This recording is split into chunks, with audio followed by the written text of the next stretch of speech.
রাধা। ব্রহ্ম হইতে নিম্নগামী তারে বলি ধারা, আর নিম্ন হইতে ঊর্ধ্বমুখী তারে বলি রাধা। ধারা উল্টালে হয় রাধা। এখন যদি বৃষ্টি হয়, বৃষ্টির জল উপর থেকে নিচে পড়বে, এটিকে বলে জলের ধারা। আর নিচের জল যদি উপরে ওঠে, তখন ওঠে নাকি আকাশ ওঠে? তোমার নিচের জল উপরে ওঠে মা? ওঠে। প্রমাণ কি? টিউবওয়েলে যাবেন, পাম্প দেবেন, কলে গিয়ে পাম্প দিলে দেখবেন নিচের জলটা উপরে উঠছে।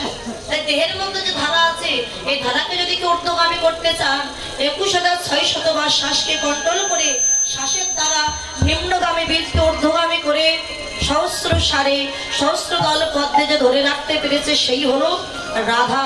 যিনি আরাধনা করেন তিনি হলেন রাধা। যিনি ব্রহ্মকে ধারণ করতে পারেন, ব্রহ্ম শব্দে ভগবান, যিনি কৃষ্ণকে ধরে রাখতে পারে, সেই তো হলো রাধা। ভগবানের বাম অঙ্গ থেকে রাধারানের উৎপত্তি। আজকে আমার গৌর রাধা প্রেমে বিভোর হয়ে বললেন, বৃন্দাবনের রায়ধনী যেমন সূর্য পূজা করতে গিয়েছিল, আমিও যাবো সূর্য পূজা করতে। যাচ্ছে কেমন করে? গতি হচ্ছে গজ, গজ মানে হাতি। আচ্ছা মা, হাতি চলন গতি কেমন মা? আমাদের মতো, বয়স্ক আমাদের মতো। হাতি কেমন ভাবে যায়? স্থির, শান্ত, হেলে দুলে যায়। তো মহাপ্রভু আজকে হাতির মতো যাতে জগৎকে শিক্ষা দিচ্ছে। জগৎ, একটা হাতি যখন বাজারের মধ্য দিয়ে যায়, দেখবে অনেক ছাড়া কুকুর আছে, হাতিকে দেখে ঘেউ ঘেউ ঘেউ ঘেউ করে। কিন্তু হাতি কখনো কুকুরকে দেখে বলে না, কেন তোরা আমায় দেখে ঘেউ ঘেউ? কোনোদিন বলে না। ও হাতি কি করে? তার পিঠের উপরে যে মালিক বসে থাকে, ওই মালিককে স্মরণ রেখে নিজ গতিতে পথ চলে। কারোর দিকে তার লক্ষ্য না, সরেন্দ্র সংসারক। এ কথা বললেন কেন? যদি কোনো বৈষ্ণব বাবাজি তিলক ধারণ করে হাতে জপের মালা নিয়ে কৃষ্ণ নাম গাইতে গাইতে রাস্তা দিয়ে যায়, তাকে দেখে অনেক আন পাড়া প্রতিবেশী আছে, বৈষ্ণব বাবাজিকে দেখে উপহাস করে, ঠাট্টা করে, করে না? বড় বৈষ্ণব হয়েছে, গলায় তুলসীর মালা দিয়েছে, কত উপহাস করে, কিছু সাইজ করে। কিন্তু এই বৈষ্ণব বাবাজি কোনো কথায় কান না দিয়ে তার লক্ষ্য থাকবে গোবিন্দের চরণ। যদি লক্ষ্যটা স্থির রাখতে পারে, একদিন না একদিন গৌর গোবিন্দের কৃপা পেলেও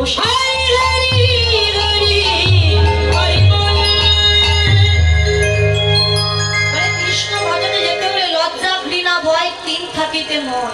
এই তিন আগে পরিত্যাগ করে তারপরে কৃষ্ণ ভজনে যাও। তাই মনটা স্থির রাখো কৃষ্ণ ভজনে।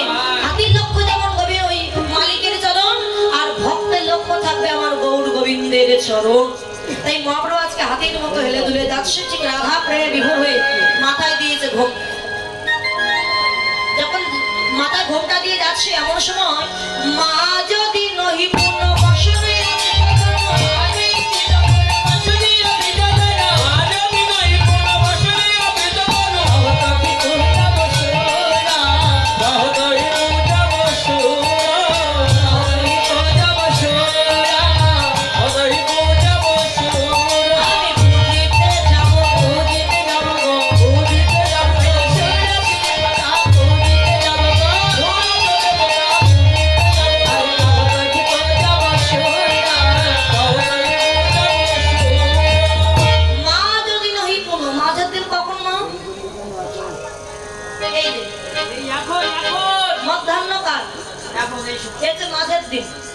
সকালবেলা বললেন না, সন্ধ্যাবেলা বললেন না, মধ্যাহ্নকালে বললেন কেন না? শিশুকালে কৃষ্ণ ভজে কৃষ্ণ পাইবার আসে, যৌবনে কৃষ্ণ ভজে আসে কিনা আসে, আর বৃদ্ধকালে কৃষ্ণ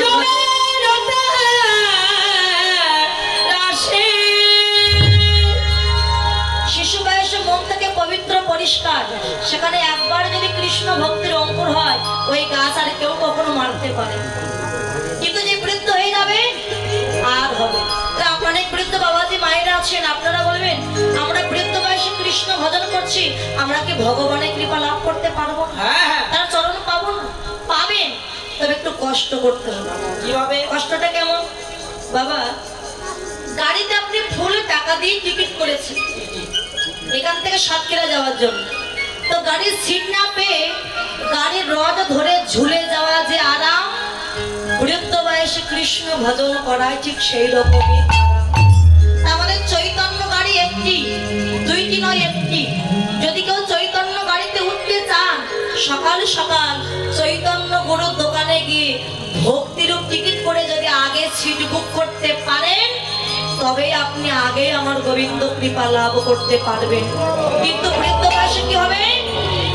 ভজন পথে যাবেন, মনটা পড়ে থাকবে সংসারে। কেন বৃদ্ধ হয়ে গেলে দেখবেন মনটা খুব সরল হয়ে যায়। বৃদ্ধ হয়ে গেলে তখন চিন্তা, আমি চলে গেলে আমার ছেলেটা খুব কষ্ট পাবে, আমার বৌমাটা একা কোনো কাজ করতে পারবে না, আমি যদি থাকি দুখানা কাজ করে দিতে পারবো, আমার নাতিটা কষ্ট পাবে। মানে মায়া, সংসারের চিন্তা। তখন বাবা মাটি, কাঁচা মাটি পুকুর থেকে তুলে এনে যা তৈরি করবেন তাই তৈরি হবে। তৈরি করে রোদ্রে শুকিয়ে আগুনে পুড়িয়ে ভেঙে যদি আবার নতুন করে বানাতে যান আর হবে না। কেন? মাটি পেকে গেছে, পুড়িয়ে গেছে। ঠিক তেমনি শিশু বয়সে কৃষ্ণ ভজনে যাওয়ার যে অনুরাগ জন্মে, বৃদ্ধ হয়ে গেলে কৃষ্ণ ভজনে যাওয়ার সেই অনুরাগটা জন্মে না। তখন চিন্তা হয় সংসারে ছেলে মেয়ে আছে, আমার স্বামী আছে, কি করব। আর বৃদ্ধ বয়সে তখন কৃষ্ণ ভজন করে জমের বয়স। তাই কৃষ্ণ ভজনে যেতে হলে সকাল সকাল যাও, এই দেহ মন প্রাণ একবার গৌর গোবিন্দের চরণে নিবেদন করে। এই ললিতা, এই বিশাখা, চল সূর্য পূজায় যাও। পদকর্তা বলে, প্রভু এ তুমি কি বলছো? এটা নবদ্বীপ ধাম, এটা বৃন্দাবন নয়। ললিতা বিশাখা ছিল বৃন্দাবনে। আজকে তুমি ললিতা বিশাখা কাদের বলছো? বাবা রায় রামানন্দ স্বরূপ দামোদর এনারাই হলেন সেই বৃন্দাবনের ললিতা এবং বিশাখা নামক সখী। তাই গৌর হরি বলছে আমি হলাম রাধা আর এই হচ্ছে আমার সেই সখী। ভাই চল তোরা করে সাজিয়ে আমি সূর্য চল। কম্প পুলক ভাব সরভঙ্গ অনুপম, কম্প পুলক ভাব সরভঙ্গ অনুপম, কম্প পুলক ভাব সরভঙ্গ অনুপম, হরি জয় হরি শক্তি হবে উদারি, শক্তি হবে উদারি, জাতি দুই কই অষ্ট শক্তি হবে উদারি, জাতি মনে হয় অষ্ট শক্তি হবে উদারি, জল পরিপূর্ণ। অষ্টসাত্ত্বিক মহাভাবের বিকার ঘটেছে প্রভুর। দেখ কি কি? শ্বেত, স্তম্ভ, রোমাঞ্চ, স্বরভেদ, বৈবর্ণ, কম্পন, অশ্রু, প্রলয়। পদে কি বললেন? কম্প পুলক ভাব। প্রভুর সর্বাঙ্গ কাঁপুনি হচ্ছে, কাঁপছে। পুলক ঘাম, কখনো কখনো ঘামের বিন্দু উৎপত্তি হয়েছে। স্বরভঙ্গ মানে কণ্ঠস্বর বিকৃত হয়ে যাচ্ছে, ভেঙে যাচ্ছে। অনুপম নয়নে জল পরিপূর্ণ। কখনো কাঁপছে, কখনো কাঁপছে, কখনো কণ্ঠস্বর ভেঙে যাচ্ছে, কখনো ঘামের বিন্দু দেখা দিচ্ছে। মানে অষ্টসাত্ত্বিক ভাব প্রভুর দেহে একেবারে দেখা দিচ্ছে। আর যখন প্রভু যাচ্ছে, বাম ভুজই বাসনে মুখ ঝাঁপায়, বাম ভুজই বাসনে মুখ ঝাঁপায়, বাম ভুজই বাসনে মুখ ঝাঁপায়, আভরণে বনরাই গো, আভরণে বনরাই গো, আভরণে বনরাই গো, শিরোমণি বাবা, বনরাই গো শিরোমণি বাবা, যে রাখে আছে কিনারে, আছে কিনারে, দক্ষিণ কষ্ট আছে কিনারে, ওই দক্ষিণ কষ্ট আছে কিনারে, আভরণে বনরাই গো, আভরণে বনরাই। চৈতন্য চরিতামৃতে বললেন রাধা কৃষ্ণ একই আত্মা, দুই দেহ ধরি অনুরান্নে বিলাস রস আস্বাদন করি। সেই দুই দেহ এবে চৈতন্য গোসাই ভাব রস আস্বাদিত।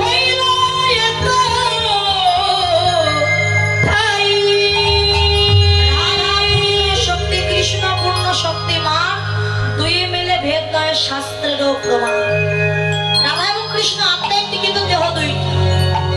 বৃন্দাবনে লীলা করবার পরে দুই দেহ হলো এবং চৈতন্য গোসাই গৌর হয়েছে। তাই গৌর হরি কখনো কখনো রাধা ভাবে, কখনো কখনো কৃষ্ণ ভাবে, আবার কখনো কখনো গৌরাঙ্গ ভাবে তিনি বিভোর হয়ে। বর্তমানে রাধা প্রেমে বিভোর হয়ে গৌর হরি তিনি যখন যাচ্ছেন ঠিক সেই সময় রাধা